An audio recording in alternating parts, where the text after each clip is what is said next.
படமே இருக்கக்கூடாது. அவனுக்கு கட்டம் கட்டி 3வது படம் வேற. இனி மார்வல் கட்டி அதோ கதி.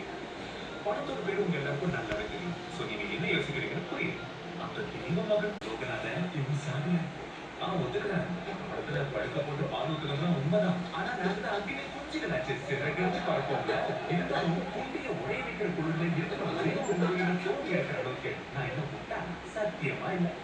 ஆனா என் உலகத்துக்கு ஒரு பெரிய அது மட்டும் இல்லாம நம்ம அண்ணன் நீங்க போட்டு நடிச்சிருக்காங்க. அப்போ புரியும்